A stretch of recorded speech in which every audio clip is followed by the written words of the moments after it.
ಹೀಗೆ ನಮ್ಮ ಶ್ರೀರಂಗಪಟ್ಟಣದ ಸತ್ಯಾನಂದ ಅವರು ಎಲ್ಲರೂ ಸಹ ಈ ಒಂದು ಕಾರ್ಯಕ್ರಮದಲ್ಲಿ ಚೇತನ್ ಅವರು, ನಮ್ಮ ಶಿವರಾಮೇಗೌಡರ ಪುತ್ರರಾಗಿರ್ತಕ್ಕಂಥ ಚೇತನ್ ಅವರು ಹಾಗೂ ಪಕ್ಷದ ಎರಡೂ ಪಕ್ಷಗಳ ನಾಗಮಂಗಲ ರವಿ ಅವರು, ವಸಂತಿ ವೆಂಕಟೇಶ್ ಅವರಿಗೆ ಹಲವಾರು ಪ್ರಮುಖರು ಈ ಒಂದು ಕಾರ್ಯಕ್ರಮದಲ್ಲಿ ಭಾಗವಹಿಸಿದ್ದೀರಿ. ಯಾರು ಅನ್ಯತಾ ಭಾವಿಸಬೇಡಿ. ಕಳೆದ ನಮ್ಮ ಎಲ್ಲದಕ್ಕಿಂತ ಪ್ರಮುಖವಾಗಿ ನನ್ನ ಆತ್ಮೀಯ ಸ್ನೇಹಿತ ಕೇರ್ಪೇಟೆಯ ಶಾಸಕರಾಗಿರ್ತಕ್ಕಂಥ ಜಿಲ್ಲೆಯ ಏಕೈಕ ಶಾಸಕರು ಜನತಾದಳದ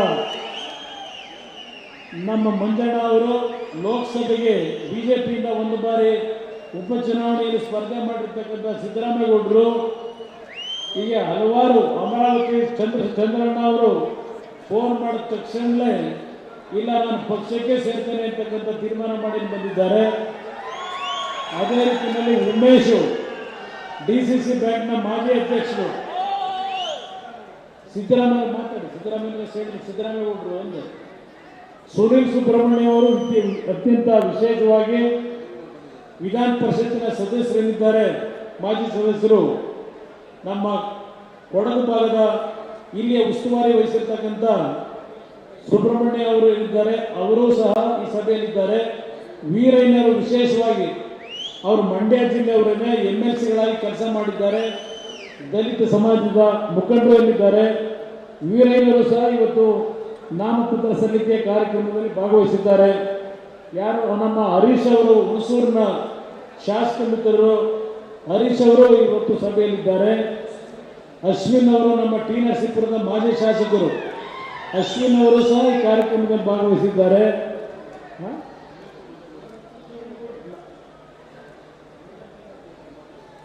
ವಕೀಲರ ಸಂಘದ ಮಾಜಿ ಡೈರೆಕ್ಟರ್ ಆಗಿರ್ತಕ್ಕಂಥ ನಾರಾಯಣಮೂರ್ತಿ ಅವರು ಸಹ, ಯದುವೀರ್ ಅವರು ಸಹ ನಾಮಪತ್ರ ಸಲ್ಲಿಸಲಿಕ್ಕೆ ಮೈಸೂರಿನ ಲೋಕಸಭಾ ಅಭ್ಯರ್ಥಿಯಾಗಿರ್ತಕ್ಕಂಥ ಯದುವೀರ್ ಅವರು ಸಹ ಇವತ್ತು ನಾಮಪತ್ರ ಸಲ್ಲಿಸಲಿಕ್ಕೆ ಬಂದಿರೋ. ವಿಧಾನ ಪರಿಷತ್ತಿನ ಸದಸ್ಯರಾಗಿರ್ತಕ್ಕಂಥ ಮಂಜೇಗೌಡರು ಸಹ ಭಾಗವಹಿಸಿದ್ದಾರೆ. ಅದೇ ರೀತಿಯಲ್ಲಿ ಮಾಜಿ ಶಾಸಕರ ವಿಧಾನ ಪರಿಷತ್ತಿನ ಸದಸ್ಯರಾಗಿರ್ತಕ್ಕಂಥ ಶ್ರೀಕಂಠೇಗೌಡರು ಇದ್ದಾರೆ. ಎಲ್ಲರ ಹೆಸರುಗಳನ್ನ ಹೇಳಲಿಕ್ಕೆ ಸಮಯದ ಅಭಾವ, ನಿಮ್ಮೆಲ್ಲರಲ್ಲಿ ಕ್ಷಮೆ ಕೊಡ್ತೇನೆ. ಯಾರೂ ಅನ್ಯತಾ ಭಾವಿಸಬೇಡಿ. ಎಲ್ಲರನ್ನೂ ಇವತ್ತು ಈ ಸಂದರ್ಭದಲ್ಲಿ ವೇದಿಕೆ ಮೇಲೆ ಇರ್ತಕ್ಕಂಥವ್ರು ಎಲ್ಲರೂ ಏನಿದ್ದೀರಿ,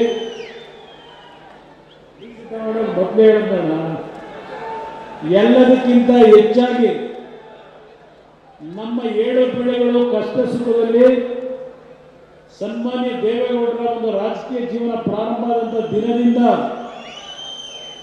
ಅವರಿಗೆ ಶಕ್ತಿಯನ್ನು ತುಂಬಿರ್ತಕ್ಕಂಥ, ಇಲ್ಲಿ ನಡೆದಿರ್ತಕ್ಕಂಥ ಮತ್ತು ಹಳ್ಳಿಗಳಲ್ಲಿ ದೇವೇಗೌಡರು ಜನತಾದಳದ ಬಗ್ಗೆ ಅಭಿಮಾನವನ್ನು ಹೊಂದಿರತಕ್ಕಂಥ ಲಕ್ಷಾಂತರ ಮಂಡ್ಯ ಜಿಲ್ಲೆಯ ಜನತೆಗೆ, ತಂದೆ ತಾಯಂದರಿಗೆ ಈ ವೇದಿಕೆ ಮುಖಾಂತರ ಪ್ರಥಮವಾಗಿ ನನ್ನ ಕೃತಜ್ಞತೆಗಳನ್ನು ಸಲ್ಲಿಸಲಿಕ್ಕೆ ಬಯಸ್ತಾ ಇದ್ದೇನೆ.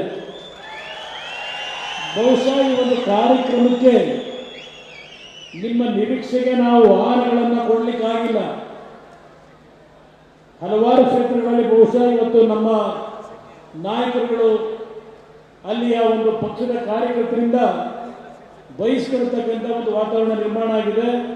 ನಮ್ಮ ಕಾರ್ಯಕರ್ತರುಗಳು, ಹಿತೈಷಿಗಳು, ಅಭಿಮಾನಿಗಳಿಗೆ ಈ ವೇದಿಕೆ ಮುಖಾಂತರ ನೀವು ಈ ಕಾರ್ಯಕ್ರಮದಲ್ಲಿ ಭಾಗವಹಿಸಲಿಕ್ಕೆ ಎಲ್ಲರೂ ಆತುರದಲ್ಲಿದ್ದರೆ ನಿಮ್ಮೆಲ್ಲರಿಗೆ ನಾವು ವಾಹನದ ವ್ಯವಸ್ಥೆಯನ್ನು ಮಾಡಿಕೊಡ್ಲಿಕ್ಕೆ ಆಗದೆ ಈ ಒಂದು ಕಾರ್ಯಕ್ರಮದಲ್ಲಿ ಭಾಗವಹಿಸಲಿಕ್ಕೆ ಆಗದೆ ಇರತಕ್ಕಂಥ ನಮ್ಮ ಕಾರ್ಯಕರ್ತರಿಗೆ ಈ ವೇದಿಕೆ ಮುಖಾಂತರ ಕ್ಷಮೆಯನ್ನು ಕೋರ್ತಾ ಇದ್ದೇನೆ. ಬಹುಶಃ ಸರಿಯಾದ ರೀತಿಯ ವ್ಯವಸ್ಥೆಗಳನ್ನು ಮಾಡಿಕೊಟ್ಟಿದ್ರೆ ಇವತ್ತು ಒಂದು ಐತಿಹಾಸಿಕವಾದ ರೀತಿಯಲ್ಲಿ 2-3 ಲಕ್ಷ ಜನತೆ ಇವತ್ತೇ ಬರಲಿಕ್ಕೆ ತಯಾರಾದಂಥದ್ದು ನಾನು ಗಮನಿಸಿದ್ದೇನೆ.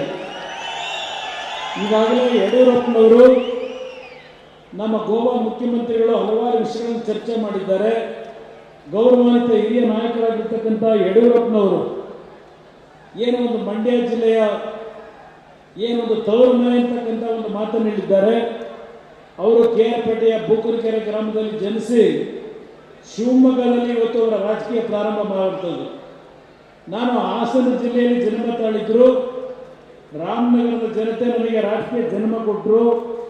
ನನ್ನ ರಾಜಕೀಯ ಶಕ್ತಿಯನ್ನು ಇಡೀ ರಾಜ್ಯದಾದ್ಯಂತ ಬೆಳೆಸ್ಕೊಳ್ಳಿಕ್ಕೆ ಶಕ್ತಿಯನ್ನು ಕೊಟ್ಟಿರ್ತಕ್ಕಂಥವರು ಮಂಡ್ಯ ಜಿಲ್ಲೆಯ ಜನತೆ ಅಂತಕ್ಕಂಥದ್ದನ್ನು ನಾನು ಎಂದೂ ಮರೆಯಲಿಕ್ಕೆ ಸಾಧ್ಯ ಇಲ್ಲ. ಬಹಳ ಜನ ಮಾತನಾಡ್ತಾರೆ, ಕುಮಾರಸ್ವಾಮಿ ಅವರು, ದೇವೇಗೌಡರು ಮಂಡ್ಯ ಜಿಲ್ಲೆಗೆ ಏನು ಕೊಟ್ಟಿದ್ದಾರೆ, ಅವರು ಕೊಡುಗೆ ಏನು ಅಂತಕ್ಕಂಥದ್ದನ್ನು ಹೇಳ್ತಾರೆ. ನಾನು ಒಂದು ಮಾತನ್ನು ಹೇಳ್ತೇನೆ. 2006 ಮುಖ್ಯಮಂತ್ರಿ ಆದಂಥ ಸಂದರ್ಭದಲ್ಲಿ ಈ ಜಿಲ್ಲೆಗೆ ನಾನು ಕೊಟ್ಟಂಥ ಪ್ರೈಮರಿ ಶಾಲೆಗಳಿರ್ಬೋದು, ಜೂನಿಯರ್ ಕಾಲೇಜ್ ಇರ್ಬೋದು, ಪ್ರಥಮ ದರ್ಜೆ ಕಾಲೇಜ್ ಇರ್ಬೋದು, KR-ಪೇಟೆಯ ಇಂಜಿನಿಯರಿಂಗ್ ಕಾಲೇಜ್ ಇರ್ಬೋದು, ಮೆಡಿಕಲ್ ಕಾಲೇಜಿನ ಕಟ್ಟಡಕ್ಕೆ 60 ಕೋಟಿ ರೂಪಾಯಿಗಳ ಹಣವನ್ನು ಬಿಡುಗಡೆ ಮಾಡಿದಂಥದ್ದಿರ್ಬೋದು, ಇಲ್ಲಿ PWD ಕಟ್ಟಡ, ಜಲಸಂಪನ್ಮೂಲ ಇಲಾಖೆಯ ಕಟ್ಟಡವನ್ನು ಕಟ್ಟತಕ್ಕಂಥದ್ದಿರ್ಬೋದು, ಈ ಒಂದು ಜಿಲ್ಲೆಯಲ್ಲಿ ಸ್ವಾತಂತ್ರ್ಯ ಬಂದ ನಂತರ ಇದ್ದಂಥ ವಿದ್ಯುತ್ ಶಕ್ತಿ ಇಲಾಖೆಯ ಸಬ್ಸ್ಟೇಷನ್ಗಳು ಎಷ್ಟಿತ್ತು, ನಾನು ಮುಖ್ಯಮಂತ್ರಿ ಆದ 20 ತಿಂಗಳಲ್ಲಿ ಈ ಜಿಲ್ಲೆಗೆ ಕೊಟ್ಟಂಥ ವಿದ್ಯುತ್ ಶಕ್ತಿ ಇಲಾಖೆಯ ಹಲವಾರು ಕಾರ್ಯಕ್ರಮಗಳೇನಿದ್ದಾವೆ, ಇದೆಲ್ಲ ಇತಿಹಾಸ ಇರ್ತಕ್ಕಂಥದ್ದು. ಪಾಪ ಇವತ್ತು ರಾಜಕೀಯದ ಭಿನ್ನಾಭಿಪ್ರಾಯದಲ್ಲಿ ನಮ್ಮಗಳನ್ನು ತೊರೆದು ಹೋಗಿರ್ತಕ್ಕಂಥವರು ಈ ಜಿಲ್ಲೆಗೆ ಏನು ಕೊಟ್ಟಿದ್ದಾರೆ ಅಂತಕ್ಕಂಥದ್ದನ್ನು ಕೇಳ್ತಾರೆ. ಈ ಜಿಲ್ಲೆಯ ನನ್ನ ರೈತ ಬಂಧುಗಳು ಯಾವ ಸಕ್ಕರೆ ನಾಡು ಅಂತಕ್ಕಂಥ ಒಂದು ಪ್ರಖ್ಯಾತಿಯನ್ನು ಹೊಂದಿರತಕ್ಕಂಥ ಈ ಒಂದು ಜಿಲ್ಲೆಯಲ್ಲಿ ಬರಗಾಲದ ಒಂದು ಸಮಸ್ಯೆಗಳಿಂದ ನಮ್ಮ ರೈತ ಕುಟುಂಬಗಳು ಸಾಲದ ಹೊರೆಯನ್ನು ಹೊರಲಾರದೆ ಸುಮಾರು 200ಕ್ಕೂ ಹೆಚ್ಚು ರೈತ ಕುಟುಂಬಗಳಲ್ಲಿ ಆತ್ಮಹತ್ಯೆಯಾದಾಗ ಆ ಕುಟುಂಬಗಳನ್ನು ಭೇಟಿ ಮಾಡಿ ವೈಯಕ್ತಿಕವಾಗಿ ನಮ್ಮ ಪಕ್ಷದ ಶಾಸಕರ ಜೊತೆಗೂಡಿ ನಮ್ಮ ಕೈಲಾದ ಮಟ್ಟಿಗೆ ಆರ್ಥಿಕ ನೆರವನ್ನು ಕೊಟ್ಟಿದ್ದಷ್ಟೇ ಅಲ್ಲ, ನನ್ನ ರೈತ ಬಂಧುಗಳಿಗೆ ಮನವಿ ಮಾಡಿದೆ. ಯಾವುದೇ ಕಾರಣಕ್ಕೂ ಸಾಲ ಮಾಡಿದ್ದೇವೆ ಅಂತೇಳಿ ಹೆದರಬೇಡಿ, ನಿಮ್ಮ ಸಾಲವನ್ನು ತೀರಿಸ್ತಕ್ಕಂಥದ್ದಕ್ಕೆ ನನ್ನ ಒಂದು ಮುಂದಿನ ದಿನಗಳಲ್ಲಿ ಸರ್ಕಾರ ಬಂದರೆ ನಿಮ್ಮ ಜೊತೆಯಲ್ಲಿದ್ದೇನೆ, ನೀವು ಅನಾಥರಾಗಬೇಡಿ ಅಂತಕ್ಕಂಥ ಮಾತನ್ನು ಹೇಳಿದೆ. 18ರಲ್ಲಿ ನನಗೆ ಸಂಪೂರ್ಣ ಬಹುಮತದ ಸರ್ಕಾರ ಅಲ್ಲ, ಆ ಸರ್ಕಾರದಲ್ಲಿ ಯಾವೊಂದು ಒತ್ತಡಗಳನ್ನು ಹಾಕಿ ನಮ್ಮ ಜೊತೆ ಸರ್ಕಾರ ಮಾಡಿದ್ರು, ನನಗೆ ಉತ್ತಮವಂತ ಕೆಲಸ ಮಾಡಲಿಕ್ಕೆ ಅವಕಾಶವನ್ನೇ ಕೊಡಲಿಲ್ಲ. ಅವ್ರು ಹೇಳಿದ್ರು, ಅವತ್ತು ನನಗೆ ಬೆಂಬಲ ಕೊಟ್ಟಂಥ ಸಂದರ್ಭದಲ್ಲಿ ಸನ್ಮಾನ್ಯ ದೇವೇಗೌಡರು ಹೇಳಿದ್ದು, ನನ್ನ ಮಗನ ಆರೋಗ್ಯ ಚೆನ್ನಾಗಿಲ್ಲ, ಅವನ ಆರೋಗ್ಯದ ಸಮಸ್ಯೆ ಇದೆ, ನೀವೇ ಯಾರಾದರೂ ಮಲ್ಲಿಕಾರ್ಜುನ ಖರ್ಗೆ ಅವರು ಯಾರಾದರೂ ನೀವು ಮುಖ್ಯಮಂತ್ರಿ ಆಗಿ ಅಂತಕ್ಕಂಥ ಮಾತನ್ನು ಹೇಳಿದಂಥದ್ದು ಇವತ್ತು ನಾನು ಸ್ಮರಿಸ್ಕೊಳ್ಳಿಕ್ಕೆ ಬಯಸ್ತಾ ಇದ್ದೇನೆ. ಅವತ್ತು ಕೇಂದ್ರದ ಕಾಂಗ್ರೆಸ್ ನಾಯಕರು ನನ್ನ ಮೇಲೆ ಒತ್ತಡ ಹಾಕಿ ಅವತ್ತು ಮುಖ್ಯಮಂತ್ರಿ ಮಾಡಿದಂಥದ್ದೇನಿದೆ, ನಾನು ರೈತರ ಸಾಲವನ್ನು ಮನ್ನಾ ಮಾಡ್ತಕ್ಕಂಥ ಒಂದು ಸವಾಲು ನನ್ನ ಮುಂದೆ ಇತ್ತು. ನನ್ನ ಜನತೆಗೆ ಮಾತು ಕೊಟ್ಟಿದ್ದೆ, ಆ ಸಾಲ ಮನ್ನಾ ಮಾಡಲಿಕ್ಕೆ ತೀರ್ಮಾನ ಮಾಡಲಿಕ್ಕೆ ಹೋದಾಗ ಇದೇ ಕಾಂಗ್ರೆಸ್ನ ನಾಯಕರುಗಳು ಯಾವುದೇ ಕಾರಣಕ್ಕೂ ನಾವು ಯಾವೊಂದು ಭಾಗ್ಯ ಯೋಜನೆಗಳನ್ನು ಕೊಟ್ಟಿದ್ದೇವೆ ಈ ರಾಜ್ಯದಲ್ಲಿ, ಒಂದು ಕಾರ್ಯಕ್ರಮವನ್ನು ನಿಲ್ಲಿಸಬಾರದು, ಅದರ ಜೊತೆಗೆ ನಾವು ಯಾವ ಹಂಚಿಕೆ ಮಾಡಿದ್ದೇವೆ 1 ನಯಾ ಪೈಸೆನ ಕಡಿಮೆ ಮಾಡಬಾರದು ಅಂತಕ್ಕಂಥ ಒತ್ತಡಗಳನ್ನು ಹೇಳಿದರು. ನಾನಾಗ ಒಂದು ಕಾಂಗ್ರೆಸ್ ನಾಯಕರಿಗೆ ಒಂದು ಮಾತು ಹೇಳಿದೆ, ನಾನು ನನ್ನ ರೈತರಿಗೆ ಮಾತು ಕೊಟ್ಟಿದ್ದೇನೆ, ಸಾಲ ಮನ್ನಾ ಮಾಡ್ತಕ್ಕಂಥದ್ದಕ್ಕೆ ನೀವು ನನಗೆ ಅಡಚಣೆ ಮಾಡಬೇಡಿ, ನಿಮ್ಮ ಎಲ್ಲ ಕಾರ್ಯಕ್ರಮಗಳನ್ನು ಮುಂದುವರಿಸ್ತೀನಿ, ನನ್ನ ರೈತರಿಗೆ ಕೊಟ್ಟು ಮಾತು ಉಳಿಸ್ಕೊತೀನಿ ಅಂತಕ್ಕಂಥ ಮಾತನ್ನು ಹೇಳಿ ಅವತ್ತಿನ ದಿನ 25,000 ಕೋಟಿ ರೂಪಾಯಿಗಳನ್ನು ರೈತರ ಸಾಲ ಮನ್ನಾಗೆ ಕೊಟ್ಟಂಥದ್ದೇನಿದೆ, ಮಂಡ್ಯ ಜಿಲ್ಲೆಗೆ ಕುಮಾರಸ್ವಾಮಿ ಕೊಡುಗೆ ಏನು ಅಂತಕ್ಕಂಥದ್ದನ್ನು ಈ ಕಾಂಗ್ರೆಸ್ ನಾಯಕರೇನು ಕೇಳ್ತಾ ಇದ್ದಾರೆ. ಸುಮಾರು 750 ಕೋಟಿ ರೂಪಾಯಿಗಳು ನನ್ನ ರೈತರು ಸಾಲ ಏನು ಮಾಡಿದ್ದೀರಿ, ನಿಮ್ಮ ಮನೆಯ ಬಾಗಿಲಿಗೆ ನಿಮ್ಮ ಅಕೌಂಟ್ಗಳಿಗೆ ತಂದು ಕೊಟ್ಟಂಥದ್ದನ್ನು ಇವತ್ತು ನಾನು ಸ್ಮರಿಸ್ಕೊಳ್ಳಿಕ್ಕೆ ಬಯಸ್ತಾ ಇದ್ದೇನೆ. ನನ್ನ ಕರ್ತವ್ಯ, ನನ್ನ ಜನತೆ, ನನ್ನ ರೈತರು ಸಂಕಷ್ಟದಲ್ಲೇನಿದ್ರು ಇವತ್ತು ಈ ರಾಜ್ಯದಲ್ಲಿ ಅವರ ಪರವಾಗಿ ಅವತ್ತು ಇದ್ದಂಥ 14 ತಿಂಗಳ ಅವಧಿಯಲ್ಲಿ ಕಾರ್ಯಕ್ರಮ ಏನು ಕೊಟ್ಟೆ, ಇವತ್ತು ಸಿದ್ದರಾಮಯ್ಯನವರ ಸರ್ಕಾರದಲ್ಲಿ, ಕಾಂಗ್ರೆಸ್ ಸರ್ಕಾರದಲ್ಲಿ ನರೇಂದ್ರ ಮೋದಿ ಅವರನ್ನ ಪ್ರತಿನಿತ್ಯ ಕೇಳ್ತಾ ಇದ್ದಾರೆ. ನಮ್ಮ ತೆರಿಗೆ, ನಮ್ಮ ಹಕ್ಕು, ನಮ್ಮ ಹಣವನ್ನು ಯಾಕೆ ಕೊಡ್ತಾ ಇಲ್ಲ ಅಂತ ಪ್ರಶ್ನೆ ಮಾಡ್ತಾ ಇದ್ದಾರೆ. ನಾನು ಅವತ್ತು ನನ್ನ ರೈತರು ಸಾಲ ಮನ್ನಾ ಮಾಡ್ತಕ್ಕಂಥ ನಿರ್ಧಾರ ಮಾಡಿ 25,000 ಕೋಟಿ ಹಣವನ್ನು ಬಿಡುಗಡೆ ಮಾಡಿದಾಗ ಕೇಂದ್ರ ಸರ್ಕಾರದ ಮುಂದೆ ನಾನು ಭಿಕ್ಷೆ ಬೇಡಲಿಲ್ಲ, ಇಲ್ಲ ಕೈ ನೀಡಲಿಲ್ಲ ಅವ್ರ ಮುಂದೆ. ನಮ್ಮ ರಾಜ್ಯದ ಜನತೆ ನೀವು ಕಟ್ಟತಕ್ಕಂಥ ನಿಮ್ಮ ತೆರಿಗೆ ಹಣ, ನಿಮ್ಮ ಹಣವನ್ನು ನಿಮಗೆ ಕೊಡ್ತಕ್ಕಂಥ ಕೆಲಸವನ್ನು ಈ ರಾಜ್ಯದಲ್ಲಿ ಮಾಡ್ತಕ್ಕಂಥದ್ರ ಮುಖಾಂತರ ನನ್ನ ರೈತರನ್ನ ಉಳಿಸ್ಲಿಕ್ಕೆ ಅಲ್ಪ ಸ್ವಲ್ಪ ಮಟ್ಟಿನ ಒಂದು ಕಾಣಿಕೆಯನ್ನು ಈ ನಾಡಿನ ಜನತೆಗೆ ಕೊಟ್ಟಿರ್ತಕ್ಕಂಥವನು, ನಾನು ರೈತರ ಬಗ್ಗೆ ಗೌರವ ಇಟ್ಕೊಂಡಿರ್ತಕ್ಕಂಥವನು. ಇವತ್ತು ಕೇಳ್ತಾರೆ ದೇವೇಗೌಡರ ಬಗ್ಗೆ, ಏನು ಈ ನಾಡಿಗೆ ಕೊಟ್ಟಿದ್ದೀರಿ, ನಿಮ್ಮ ಸಾಧನೆ ಏನು ಅಂತಾರೆ. ಇವತ್ತು ಕಾವೇರಿಗೆ ನಿಮ್ಮ ಹೋರಾಟ ಏನು ಅಂತಾರೆ. ನಮ್ಮ ಮುಖ್ಯಮಂತ್ರಿಗಳು ಮೊನ್ನೆ ಹೇಳಿದ್ದಾರೆ, ನನ್ನ ರಕ್ತದ ಕಣಕಣದಲ್ಲೂ ಕನ್ನಡ ಕನ್ನಡ ಅಂತಕ್ಕಂಥದ್ದು ಹೇಳಿದ್ದಾರೆ. ನಾನು ಕೇಳ್ತೀನಿ ರಾಜ್ಯದ ಮುಖ್ಯಮಂತ್ರಿಗಳಿಗೆ, ಇಲ್ಲ ನೀರಾವರಿ ಮಂತ್ರಿಗಳಿಗೆ, ಈ ರಾಜ್ಯದ ನೀರಾವರಿ ಯೋಜನೆಗಳಿಗೆ ನೀವು ಕೊಟ್ಟಂಥ ಕೊಡುಗೆ ಏನು? ಇವತ್ತು ಯಾವ ಕೇಂದ್ರ ಸರ್ಕಾರದ ಮುಂದೆ ಟೀಕೆಯನ್ನು ಮಾಡ್ತಾ ಇದ್ದೀರಿ? ಕೇಂದ್ರ ಸರ್ಕಾರ ನಮ್ಮ ರಾಜ್ಯದ ನ್ಯಾಯವನ್ನು ಕೊಡ್ತಾ ಇಲ್ಲ ಅಂತಕ್ಕಂಥ ಮಾತು ಹೇಳ್ತಾ ಇದ್ದೀರಿ. ಸ್ವಾತಂತ್ರ್ಯ ಬಂದ ನಂತರ ಸುಮಾರು 40-45 ವರ್ಷಗಳು ಸುದೀರ್ಘವಾಗಿ 1977ನೇ ಇಸ್ವಿಯವರೆಗೆ ದೇಶದಲ್ಲಿ ಕೇಂದ್ರದಲ್ಲಿ ಕಾಂಗ್ರೆಸ್ ಸರ್ಕಾರದ ಆಡಳಿತ, ಕಾಂಗ್ರೆಸ್ ಸರ್ಕಾರದ ಮುಖ್ಯಮಂತ್ರಿಗಳು, ಪ್ರಧಾನಮಂತ್ರಿಗಳೇ. ಕರ್ನಾಟಕದಲ್ಲಿ 28ಕ್ಕೆ 28 ಲೋಕಸಭಾ ಸದಸ್ಯರು 1952ನೇ ಇಸ್ವಿಯಿಂದ 77ನೇ ಇಸ್ವಿಯವರೆಗೆ ಕಾಂಗ್ರೆಸ್ನಿಂದ 28ಕ್ಕೆ 28 ಲೋಕಸಭಾ ಸದಸ್ಯರನ್ನ ಈ ರಾಜ್ಯದ ಜನತೆ ಕಳಿಸ್ಕೊಟ್ರು. ಕಾಂಗ್ರೆಸ್ 40 ವರ್ಷದಲ್ಲಿ ಈ ರಾಜ್ಯಕ್ಕೆ ಕೊಟ್ಟ ಕೊಡುಗೆ ಏನು? ಕಾವೇರಿ ನೀರಿನ ಉಳಿಸಲಿಕ್ಕೆ ಕಾಂಗ್ರೆಸ್ ನಾಯಕರು ಕೊಟ್ಟ ಕೊಡುಗೆ ಏನು? ಇದನ್ನ ಇವತ್ತು ಸಿದ್ದರಾಮಯ್ಯವರು ಕೇಳಲಿಕ್ಕೆ ಬಯಸ್ತಾ ಇದ್ದೇನೆ. ಮೇಕೆದಾಟಿನ ಬಗ್ಗೆ ಈಗ ಚರ್ಚೆ ಮಾಡ್ತಾ ಇದ್ದೀರಿ. ಮೇಕೆದಾಟು ಏನು ಪಾದಯಾತ್ರೆ ಮಾಡಿದ್ರಿ ನಮ್ಮ ಸಾತ್ತೂರಿನ ಸಂಗಮದಿಂದ, ನಮ್ಮ ನೀರು ನಮ್ಮ ಹಕ್ಕು ಅಂತ ಹೇಳಿದ್ರಿ. ಈಗ ಸರ್ಕಾರ ತಂದು 10 ತಿಂಗಳಾಯಿತು. ನಮ್ಮ ನೀರು ನಮ್ಮ ಹಕ್ಕನ್ನು ಉಳಿಸ್ಕೊಳ್ಳಿಕ್ಕೆ ನಿಮ್ಮ ಕೊಡುಗೆ ಏನು? ಕಾಂಗ್ರೆಸ್ ನಾಯಕರಿಗೆ ಇವತ್ತು ಕೇಳಲಿಕ್ಕೆ ಬಯಸ್ತೇನೆ. ಸಂರಕ್ಷಣೆ, ನೀವು ಬೆಳೀತಕ್ಕಂಥ ಬೆಳೆಗೆ ಸರಿಯಾದ ಬೆಲೆ ದೊರಕತಕ್ಕಂಥ ನಿಟ್ಟಿನಲ್ಲಿ ನಿಮ್ಮ ಧ್ವನಿಯಾಗಿ ದೇವೇಗೌಡರ ಅವರ ಸಲಹೆಗಳ ಮೇರೆಗೆ ನಿಮ್ಮ ಧ್ವನಿಯಾಗಿ ಈ ರಾಜ್ಯದ 28 ಲೋಕಸಭಾ ಸದಸ್ಯರನ್ನ ಜೊತೆಗೂಡಿ ಇವತ್ತು ನಮ್ಮ ರಾಜ್ಯಕ್ಕೆ ಆದಂಥ ಅನ್ಯಾಯವನ್ನು ಸರಿಪಡಿಸಲಿಕ್ಕೆ ನಿಮ್ಮ ಜೊತೆಯಲ್ಲಿ ಇವತ್ತು ನಾನು ಧ್ವನಿಯಾಗಿ ಕೆಲಸ ಮಾಡ್ತೇನೆ. ನನ್ನ ಮೇಲೆ ವಿಶ್ವಾಸ ಇದೆ, ನಾನು ಯಾವುದೇ ರೀತಿಯಲ್ಲಿ ದೊಡ್ಡ ಶಿಕ್ಷಣ ಸಂಸ್ಥೆಗಳನ್ನು ಕಟ್ಟಿಲ್ಲ, ದೊಡ್ಡ ಕೈಗಾರಿಕೆಗಳನ್ನು ನಾನು ನಿರ್ಮಾಣ ಮಾಡಿಲ್ಲ, ಇಲ್ಲ ದೊಡ್ಡ ಕಟ್ಟಡಗಳನ್ನು ಕಟ್ಟಿ ಬಾಡಿಗೆ ತಗೋತಾ ಇಲ್ಲ.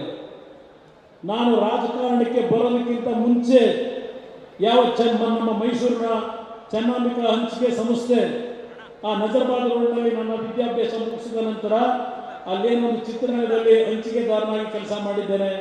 ಅಲ್ಲಿ ಸಂಪಾದನೆ ಮಾಡಿದಂಥ ಹಣದಲ್ಲಿ ಕೇತಗನಹಳ್ಳಿ ಗ್ರಾಮದಲ್ಲಿ ಒಂದು 45 ಎಕರೆ ಭೂಮಿ 83ನೇ ಇಸ್ವಿನಲ್ಲಿ ನಾನು ಕೊಂಡುಕೊಂಡದ್ದು. ಅದು ಹೊರತುಪಡಿಸಿ ನಾನು ಮತ್ಯಾವುದೇ ರೀತಿಯ ಮುಖ್ಯಮಂತ್ರಿಯಾಗಿ ಜನಗಳ ಹಣವನ್ನು ಲೂಟಿ ಮಾಡಲಿಲ್ಲ, ದೋಚಲಿಲ್ಲ. ನಾನು ಪ್ರಾಮಾಣಿಕವಾಗಿ ಕೆಲಸ ಮಾಡಿದ್ದೇನೆ. ಅದಕ್ಕೋಸ್ಕರಲೇ ಯಾವುದೇ ವಿಷಯಗಳನ್ನು ಧೈರ್ಯವಾಗಿ ಇವತ್ತು ಮಾತಾಡ್ತಕ್ಕಂಥ ಶಕ್ತಿಯನ್ನು ನಾನು ಉಳಿಸ್ಕೊಂಡಿದ್ರೆ, ರಾಜ್ಯದ ಮುಖ್ಯಮಂತ್ರಿಯಾಗಿ ಹಣ ದರೋಡೆ ಮಾಡಲಿಲ್ಲ, ರಾಜ್ಯದ ಜನತೆಯ ತೆರಿಗೆ ಹಣವನ್ನು ಪ್ರಾಮಾಣಿಕವಾಗಿ ದುಡಿಮೆ ಮಾಡಿದ್ದೇನೆ. ಸಾರಾಯಿ ನಿಷೇಧ ಮಾಡಿದೆ. ನಮ್ಮ ಬಡ ಮಕ್ಕಳು ಲಾಟ್ರಿಯ ವ್ಯಾಮೋಹದಲ್ಲಿ ಸಾಲಗಾರರಾಗಿದ್ದರು. ಈ ರಾಜ್ಯದಲ್ಲಿ ಲಾಟ್ರಿಯನ್ನು ಸಂಪೂರ್ಣ ನಿಷೇಧ ಮಾಡಿದೆ. ಇವತ್ತು ಯಾವ ಬೆಟ್ಟಿಂಗ್ ಹೆಸರಿನಲ್ಲಿ ಕ್ರಿಕೆಟ್ ಬೆಟ್ಟಿಂಗ್ ದಂಧೆ, ಮಟ್ಕಾ ದಂಧೆ, ಹಳ್ಳಿಯ ನಮ್ಮ ಮಕ್ಕಳು ಇವತ್ತು ಬೀದಿ ಪಾಲಾಗ್ತಾ ಇದ್ದಾರೆ. ಲಕ್ಷಾಂತರ ರೂಪಾಯಿ ಸಾಲ ಮಾಡಿ ಇವತ್ತು ಆ ಮಕ್ಕಳು ಆತ್ಮಹತ್ಯೆ ಮಾಡ್ಕೊತಾ ಇದ್ದಾರೆ. ಮಕ್ಕಳು ಇವತ್ತು ಆತ್ಮಹತ್ಯೆ ಮಾಡ್ಕೊತಾರೆ. ಸ್ವಲ್ಪ ಇವತ್ತು ಇದೆಲ್ಲವನ್ನ ನಾನು ಗಮನಿಸ್ತಾ ಇದ್ದೇನೆ. ಯಾವ ಕ್ರಿಕೆಟ್ IPL ದಂಧೆ ಎಷ್ಟು ಕುಟುಂಬಗಳ ಮನೆ ಹಾಳಾಗ್ತಾ ಇದೆ ನೋಡ್ತಾ ಇದ್ದೇನೆ. ಎಷ್ಟು ಕುಟುಂಬಗಳ ಆತ್ಮಹತ್ಯೆ ನಡೀತಾ ಇದೆ. ಇದೆಲ್ಲವನ್ನ ಸೂಕ್ಷ್ಮವಾಗಿ ಗಮನಿಸಿದ್ದೇನೆ. ನಾನು ಆ ರೀತಿಯ ಪಾಪದ ಹಣವನ್ನು ಸಂಪಾದನೆ ಮಾಡ್ತಕ್ಕಂಥ ಆ ನಡವಳಿಕೆಯಲ್ಲಿ ಬಂದಿದ್ದರೆ 2006 ನಾನು ಮುಖ್ಯಮಂತ್ರಿ ಇದ್ದೆ. ಈ ರಾಜ್ಯದಲ್ಲಿ ಹಳ್ಳಿಯ ಹೆಣ್ಣು ಮಕ್ಕಳು ಸಾರಾಯಿಯನ್ನು ನಿಷೇಧ ಮಾಡು ಅಂತ ಹೇಳಿ ನಾನು ಹಳ್ಳಿಗೆ ಬಂದಾಗ ನೀವೇನು ಹೇಳಿದ್ರಿ? ಈ ರಾಜ್ಯದಲ್ಲಿ ಸಾರಾಯಿಯನ್ನು ಸಂಪೂರ್ಣ ನಿಷೇಧ ಮಾಡಿಕೊಟ್ಟೆ. ಅವತ್ತು ನನಗೆ ಯಾವ ಮಟ್ಟದಲ್ಲಿ ಆಮಿಷ ಒಡ್ಡಿದ್ರು. ಆ ಪಾಪದ ಹಣವನ್ನು ನಾನು ಪಡೀಲಿಕ್ಕೆ ಹೋಗಲಿಲ್ಲ. ನಿಮ್ಮ ಧ್ವನಿಯಾಗಿ ಕೆಲಸ ಮಾಡಿದ್ದೇನೆ. ರಾಜ್ಯದಲ್ಲಿ ಆ ಬಡ ಕುಟುಂಬದ ಮಕ್ಕಳು ಲಾಟ್ರಿಯ ವ್ಯಾಮೋಹಕ್ಕೆ ಒಳಗಾಗದೆ ಬೇಡ ಅಂತ ಹೇಳಿ ಲಾಟ್ರಿಯನ್ನು ನಿಷೇಧ ಮಾಡಿಕೊಟ್ಟೆ. ಇವತ್ತು ಕೇಂದ್ರ ಸರ್ಕಾರ ನಮಗೆ ದುಡ್ಡು ಕೊಡಲಿಲ್ಲ ಅಂತಾರೆ. ನೀವೇನು ಮಾಡ್ತಾ ಇದ್ದೀರಿ? ನಾನು ಈ ರಾಜ್ಯದಲ್ಲಿ ಮುಖ್ಯಮಂತ್ರಿ ಆಗಿದ್ದೆ. ಹಲವಾರು ಸಂದರ್ಭದಲ್ಲಿ ಪ್ರವಾಹಗಳು ಬಂದಾಗ, ಬರಗಾಲದಲ್ಲಿ ನಾವು ಕೇಂದ್ರ ಸರ್ಕಾರ ಕೊಡಲಿಲ್ಲ ಅಂತ ಕೂರಲಿಲ್ಲ, ಹಣ ಬಿಡುಗಡೆ ಮಾಡಿದ್ದೀವಿ. ಯಡಿಯೂರಪ್ಪರಿಗೆ ಹೇಳ್ತಾ ಇದ್ರು. ನಾನು 4ನೇ ಬಾರಿ ಮುಖ್ಯಮಂತ್ರಿ ಆದಾಗ ಕೇಂದ್ರದಲ್ಲಿ ಕಿಸಾನ್ ಸಮ್ಮಾನ್ ಯೋಜನೆಯಲ್ಲಿ 6,000 ರೂಪಾಯಿಗಳನ್ನು ಪ್ರತಿ ವರ್ಷ 3 ಕಂತುಗಳಲ್ಲಿ ಪ್ರಧಾನಮಂತ್ರಿಗಳು ಈ ದೇಶದ ರೈತರಿಗೆ ಕೊಡ್ತಾ ಇದ್ದಾರೆ. ಅದಕ್ಕೆ ಬೆಂಬಲವಾಗಿ ನಾನು ಮುಖ್ಯಮಂತ್ರಿಯಾಗಿ 4,000 ರೂಪಾಯಿಗಳನ್ನು ಕೊಡ್ತಕ್ಕಂಥ ವ್ಯವಸ್ಥೆಯನ್ನು ಮಾಡಿಕೊಟ್ಟೆ. ಇವತ್ತು ಸಿದ್ದರಾಮಯ್ಯನವರೇ ತೆಗೆದುಹಾಕಿದ್ದೀರಿ ಅಂತ ಹೇಳ್ತಾ ಇದ್ದಾರೆ. ಇದು ರೈತರಿಗೆ ಕೊಟ್ಟಂತ ಕೊಡುಗೆ ಈ ಕಾಂಗ್ರೆಸ್ ಸರ್ಕಾರದ್ದು. ಇವತ್ತು ಅವ್ರು ಹೇಳ್ತಾರೆ, ಬರಗಾಲದಿಂದ ತೊಂದರೆಗೊಳಗಾಗಿರ್ತಕ್ಕಂಥ, ಬೆಳೆ ನಷ್ಟ ಆಗಿರ್ತಕ್ಕಂಥ ಕುಟುಂಬಗಳಿಗೆ 624 ಕೋಟಿ ಕೊಟ್ಟಿದ್ದೇನೆ ಅಂತಾರೆ.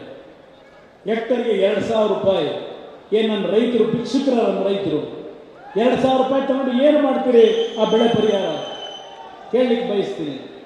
ಇದು ಅವರು ಹೇಳ್ತಾರೆ. ಆದರೆ ಇದೇ ಸಿದ್ದರಾಮಯ್ಯನವರ ಸರ್ಕಾರ, ಅವರ ಗ್ಯಾರಂಟಿ ಕಾರ್ಯಕ್ರಮ ನುಡಿದಂತೆ ನಡೆದಿದ್ದೇವೆ, ನುಡಿದಂತೆ ನಡೆದಿದ್ದೇವೆ. ಏನು ನುಡಿದಂತೆ ನಡೆದಿದ್ದೀರಿ ಸಿದ್ದರಾಮಯ್ಯನವರೇ? ನೀವು ನುಡಿದಂತೆ ನಡೆದಿರ್ತಕ್ಕಂಥ ನಿಮ್ಮ 5 ಗ್ಯಾರಂಟಿ ಕಾರ್ಯಕ್ರಮ ಯಾವ ಬೆಲೆಯನ್ನ ತೆತ್ತು ಆ 5 ಕಾರ್ಯಕ್ರಮವನ್ನು ಕೊಟ್ಟಿದ್ದೀರಿ? ಯಾವ ಬೆಲೆಯನ್ನು ತೆತ್ತಿದ್ದೀರಿ? ಆ ಬೆಲೆಯ ಆ ಒಂದು ಹಣವನ್ನು ಸಾಲ ತೀರಿಸ್ತಕ್ಕಂಥ ಕಾರ್ಯವನ್ನ ಯಾರ ತಲೆಗೆ ಕಟ್ಟಿದ್ದೀರಿ ಸಿದ್ದರಾಮಯ್ಯನವರೇ? ಇಲ್ಲಿರ್ತಕ್ಕಂಥ ಪುಣ್ಯಾತ್ಮರ ತಂದೆ ತಾಯಂದಿರು, ನೀವು ಆ ಒಂದು 2,000 ರೂಪಾಯಿ ಗ್ಯಾರಂಟಿ ಏನಿತ್ತು ನಮ್ಮ ಹೆಣ್ಣು ಮಕ್ಕಳಿಗೆ ಫ್ರೀ ಬಸ್ ಪಾಸು, ಅದೇನು ನಿಮಗೆ 200 ಯೂನಿಟ್ ವಿದ್ಯುತ್ ಶಕ್ತಿ, ಇದೆಲ್ಲ ಏನು ಹೇಳಿದ್ದಾರೆ? 52,000 ಕೋಟಿ ಕೊಡ್ತಾ ಇದ್ದೇವೆ ಈ ವರ್ಷ ಅಂತ ಹೇಳಿದ್ದಾರೆ. ನಾನು ನಿಮ್ಮನ್ನು ಕೇಳ್ತೀನಿ, ಈ 52,000 ಕೋಟಿ ಯಾವ ಉತ್ಪಾದನೆಯಿಂದ ಕೊಡ್ತಾ ಇದ್ದೀರಿ? 1,05,000 ಕೋಟಿ ಸಾಲ ಮಾಡ್ಕೊಂಡಿದ್ದೀರಿ. ಆ 1,05,000 ಕೋಟಿನಲ್ಲಿ 52,000 ಕೋಟಿ ಇಲ್ಲಿ ಕೊಟ್ಟರೆ ಇನ್ನು 48-50,000 ಕೋಟಿ ಇದೆಯಲ್ಲ,